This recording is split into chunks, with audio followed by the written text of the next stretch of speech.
Alors j'ai souhaité participer à cet appel à témoignages sur les prémices des jeunes lecteurs, même quand ils sont devenus adultes, parce qu'évidemment c'est pour moi quelque chose de très important.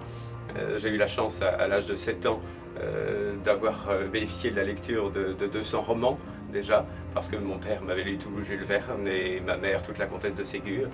Et naturellement, ça m'a déterminé à avoir très envie de savoir lire par moi-même et de savoir accéder moi-même au contenu des livres. Le premier livre que j'ai lu tout seul, je l'ai lu en un après-midi, je ne l'ai pas quitté. J'étais assis dans un grand fauteuil dans ma chambre et je ne l'ai pas quitté. Mais ce n'est pas celui dont je souhaite parler aujourd'hui. Celui dont je souhaite parler m'a été offert, rapporté par ma mère un beau jour. C'était probablement une bibliothèque verte ou une édition des Deux Coques d'Or. Et je ne me rappelle malheureusement ni le titre ni l'auteur, bien que ce livre soit certainement quelque part chez mes parents. C'est l'histoire d'un jeune physicien, un jeune savant, qui a trouvé le moyen de mettre au point une machine à enregistrer, à détecter puis à enregistrer les reflets qui se sont mirés dans les miroirs anciens. Comme il habite une grande maison à la campagne, il s'essaie sur les miroirs et les trumeaux qui sont dans sa maison. Et il traque les reflets des personnages anciens qui se sont mirés dans ces fenêtres que sont les miroirs. À force de les traquer, il reconnaît le visage d'une cousine probablement ou d'une tante qui a vécu au moment de la Révolution et qui a été guillotinée.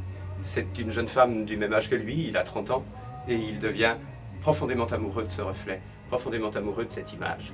Mais cette image, évidemment, est insaisissable. Donc, il continue son travail de scientifique, mais il est très désabusé et très amer par rapport à cet amour impossible, jusqu'au jour où, pour une grande réunion de famille, un grand nombre de cousins sont rassemblés, ils ne se connaissent pas tous, et il arrive une jeune femme qui ressemble trait pour trait à l'ancêtre dont il était tombé amoureux du reflet, et qui est sa contemporaine. Voilà, c'est une histoire d'amour, c'est une histoire de mystère et de patrimoine, et c'est surtout une façon pour un jeune lecteur de penser que tout ce qui a pu l'émouvoir et tout ce qu'il sent déjà dans son cœur, dans son âme comme frémissement, est présent dans les livres. Voilà.